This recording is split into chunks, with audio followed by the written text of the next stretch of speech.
PM Modi doctors और pharma कंपनियों के बड़े अधिकारियों के साथ एक बैठक कर रहे थे और इस बैठक के बाद एक बड़ा फैसला लिया गया है। बड़ा फैसला है वैक्सीनेशन के थर्ड फेज को लेकर। 1 मई से वैक्सीनेशन के थर्ड फेज की शुरुआत होने वाली है और इसमें सबसे बड़ी खबर यह निकलकर सामने आई है कि थर्ड फेज में 18 साल से ऊपर के जो भी लोग हैं वो वैक्सीन लगवा सकेंगे। हालांकि इससे पहले जो सेकेंड फेज था उसमें जो 45 प्लस थे उनके लिए ये फेज खोला गया था, उनके लिए वैक्सीनेशन ड्राइव चलाए गए थे। लेकिन थर्ड फेज में कयास बहुत सारे लगाए जा रहे थे कि 30 से ऊपर या 35 से ऊपर के लोगों को वैक्सीन थर्ड फेज में लगेगी। लेकिन सरकार ने शायद कोरोना के बढ़ते मामले को देखते हुए फैसला लिया है कि अब थर्ड फेज यानी कि 1 मई के बाद से 18 साल से ऊपर के जो भी लोग हैं वो वैक्सीन लगवा सकेंगे।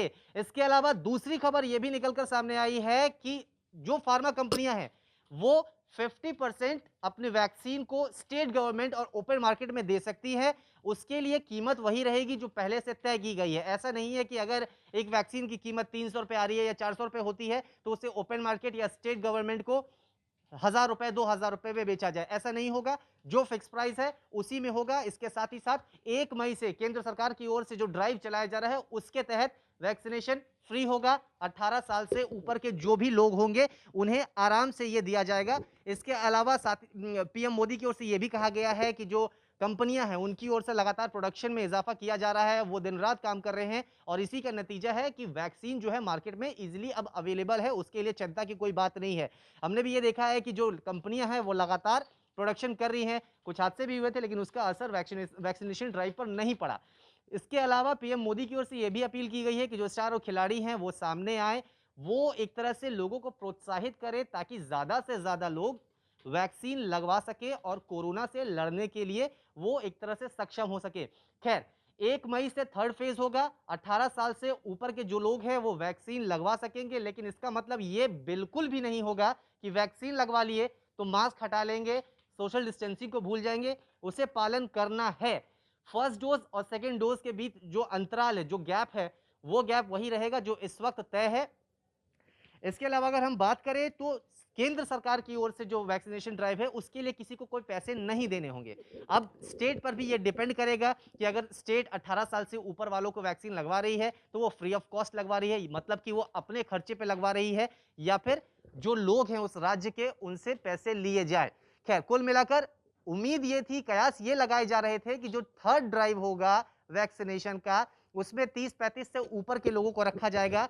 लेकिन इस बार फैसला यही लिया गया कि 18 साल से ऊपर जिनकी भी उम्र है वो आराम से वैक्सीनेशन ड्राइव में शामिल हो सकते हैं, वैक्सीन लगवा सकते हैं। और अपील भी यही की जा रही है कि वैक्सीनेशन में बढ़ चढ़कर हिस्सा लें, ज्यादा से ज्यादा लोग वैक्सीन लगवाएं। कई लोगों में वहम भी है, बहुत अलग अलग तरह की प्रतिक्रियाएं भी आ रही हैं कि वैक्सीन का शायद फायदा नहीं होता है। इसी को दूर करने के लिए यह भी अपील की जा रही है कि खिलाड़ी और स्टार जो हैं वो सामने आए, वो लोगों को प्रोत्साहित करें ताकि लोग ज्यादा से ज्यादा वैक्सीन लगवा सके और कोरोना को मात देने के लिए भारत तेजी से आगे बढ़ सके। इस वक्त अगर बात करें तो पहले फेज में 60 प्लस से जो लोग थे उनके लिए वैक्सीनेशन था और साथ ही साथ 45 प्लस जो किसी गंभीर बीमारी से ग्रसित हो उनके लिए वैक्सीनेशन ड्राइव की शुरुआत की गई थी। इसके अलावा जो सेकेंड फेज की शुरुआत हुई 1 अप्रैल से, उसमें 45 प्लस कोई भी जनरल पीपल हो उन्हें वैक्सीन लगाने की शुरुआत हुई। अब थर्ड फेज में 18 प्लस कोई भी, अगर कोई भी बीमारी नहीं है तब भी आप वैक्सीन लगवा सकते हैं, बस उम्र होनी चाहिए 18 से ऊपर। बहुत अहम फैसला है, बहुत बड़ा फैसला है केंद्र सरकार की ओर से। राज्यों को भी इस बारे में जानकारी दे दी गई है। बड़ी बैठक चल रही थी और उम्मीद थी कि कुछ बड़ा फैसला लिया जाएगा। अब यही बड़ा फैसला लिया गया है कि 18 वर्ष से जिसकी भी उम्र ज्यादा है वो 1 मई के बाद वैक्सीन लगवा सकते हैं। वैक्सीन लगवाने के लिए प्रोसीजर क्या है वो भी बहुत आसान है। वो आप वेबसाइट के जरिए भी करा सकते हैं, आरोग्य सेतु ऐप के जरिए भी करा सकते हैं। उसके लिए आपको अपना एक आईडी प्रूफ देना होगा, एज प्रूफ देना होगा, जिसमें आपकी एज हो, सरकारी होनी चाहिए। बेहतर आप आधार कार्ड या फिर ड्राइविंग लाइसेंस या पासपोर्ट ऐसी कोई चीज़ आप वेबसाइट पर जाकर डालें, उसके बाद आप रजिस्टर्ड हो जाएंगे। इसके अलावा वॉक इन भी कर सकते हैं।